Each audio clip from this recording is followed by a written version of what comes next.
Hello Griffin Scopers, it's lovely to see you. Welcome to my little sound booth. Today we are going to be doing another birth card, soul card, character analysis, looking at a English singer-songwriter and a painter, his deep creative wells, wonders, no bounds. This one, he's just an icon in and of himself. Once in a lifetime, someone like this comes along that's so unique. I'm talking about David Bowie, but before I get into that analysis, please don't forget to like and subscribe to the channel. It costs you nothing to do so. If you haven't done already, pop that finger on the little subscribe button and I'll get on with the job in hand. Let's pan down and see what character cards David has. So, David is the Devil, the Lovers, the Empress, and the Hangman. And guys, if ever there was a card that was representing the rock and roll lifestyle, the wine, women and song, the hedonism, it would have to be this card. And the Devil card represents being enslaved by our earthly desires, addictions, temptations. David had a well-documented descent into the dark chaos of cocaine addiction that brought him to the devil's crossroads, and his life was balancing on the very edge of self-destruction or reinvention. Now the Lovers card also represents a choice, and in reverse it would be about making a self-destructive choice, one that isn't heart-based. Choices that David made that brought him to trouble, going for those, immediate temptations and gratifications, but then having to pay the price of the devil by getting hurt by those choices. So he's also got the Lovers card, the Empress card, and the Empress is in fact the card of the artist, just like Temperance is a card of the artist. And that creativity spiraling around in David's head made him work like an absolute madman. And the devil is ruled by Capricorn, and Capricorns are said to be very hard workers indeed. So he used himself as like a blank canvas for his visual representations and his shifting personas. Think of Ziggy Stardust with his red hair. The Empress has actually got red hair on this one, and that lightning bolt makeup going across his face. He was destroying stereotypes, and with those streams of consciousness, he was actually rebelling against norms. He just had a mindset that was a pure avant-garde artist. The Empress, of course, is a very feminine energy, and David could look both very androgynous and devilishly handsome, despite his mismatched eyes. And eyes are something that go with the devil card, in so much as it goes with sight without seeing, which his cocaine vision would have given him.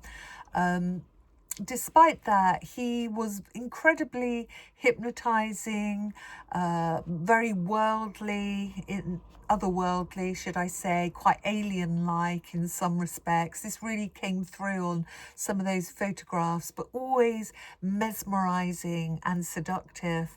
Many felt under David's spell on his pure looks alone. That magnetism and electric charge was very, very powerful and charming. In fact, even his voice, his speaking voice, could be like an AMSR kind of a voice, very soothing, very relaxing. It's a different kind of attractiveness that goes with the Empress. It's a little bit more wholesome. So the Empress does actually remind me in this card of one of David Bowie's album covers, The Man That Sold the World, I think it's called.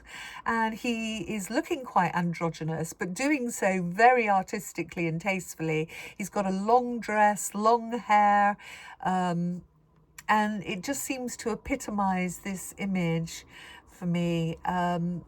Bowie was always nurturing his art.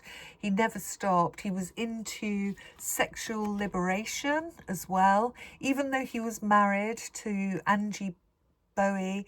They both had an open relationship within that marriage, and you know, whether it was boy on boy, girl on girl, hundreds if not thousands of lovers. He always had a never-ending line of concubines brought to him. The Empress reverse would be representing more of a whore. I think David was a little bit of a whore, and in fact David's mum called Angie a whore to her face once, which really upset her. Even in his death, he was still very creative.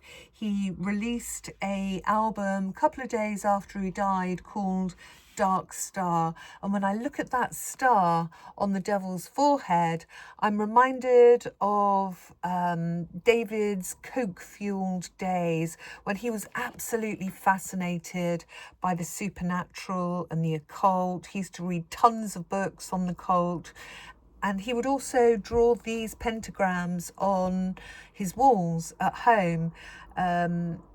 The coke-fueled paranoia that was kicking in was like a living hell on earth, and he would get all these kind of demonic hallucinations coming through which terrorized him. And fear is something that goes with the devil card, and it was something that he had to conquer if he was to break the chains. So his life lesson to learn how to be that breaker of chains, the breaker of the hedonistic lifestyle. You know, those social pressures really took their toll.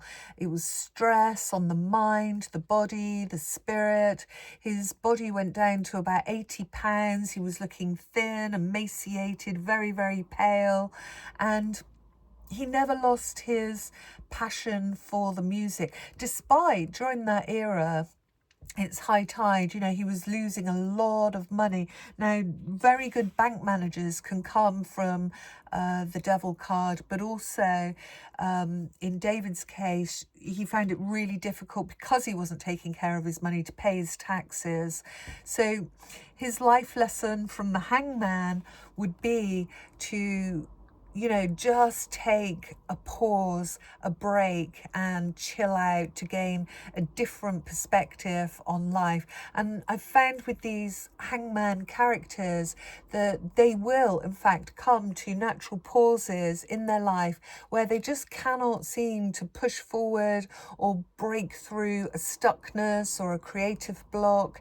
And it's not like it's idle time that needs to be spent doing nothing. It's more like creative thinking time that allows them to have these light bulb moments where they're able to get these different perceptions come through, rather than be taken over by the narcissistic vampire, the self-absorption. A much more happier, empowering and more creative power came through once he ditched the coke. But the pausing is important to hone in onto that aspect so that the gentle, the calm, the self-nurturing, self-love, self-care can happen. And it's not just a perception that he takes on that changes him alone. It changes the people around him in his immediate community and the people that he reaches in his music as well. So I'm just reminded, looking at the devil again, that each major arcana card in the tarot has a musical note that goes with it, and the devil actually has a chord. It's the only major arcana that does have a musical chord, and that's the devil's tritone.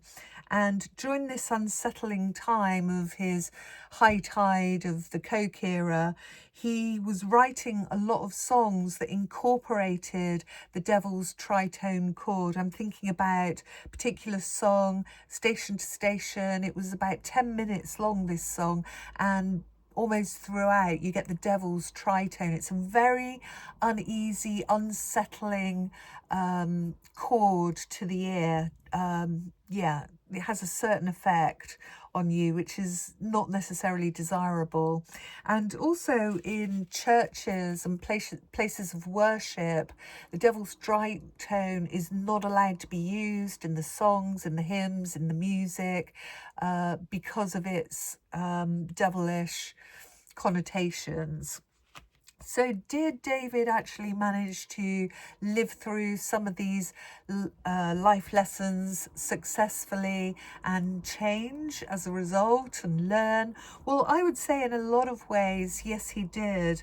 So by the time he was married for the second time, this time to supermodel Aman, he was much more settled and calm and able to really embrace more of a monogamous relationship and really enjoy what a wholesome relationship has to offer. Yes, he was the breaker of chains, not only with the drug addictions, but calming down other areas of his life, getting more of a balance there. Always living through an artistic stance, an artistic lifestyle that never changed or wavered. And yeah, he was able to gain those different perspectives and go with some of those pauses in his life so that he could grow and become enlightened and enlightened, can't speak. Okay, so I'm going to leave it there. That was David's quick synopsis of his soul birth cards. Let me know what you thought of this one. Drop your comments in the box below and I will see you on the next. Bye for now.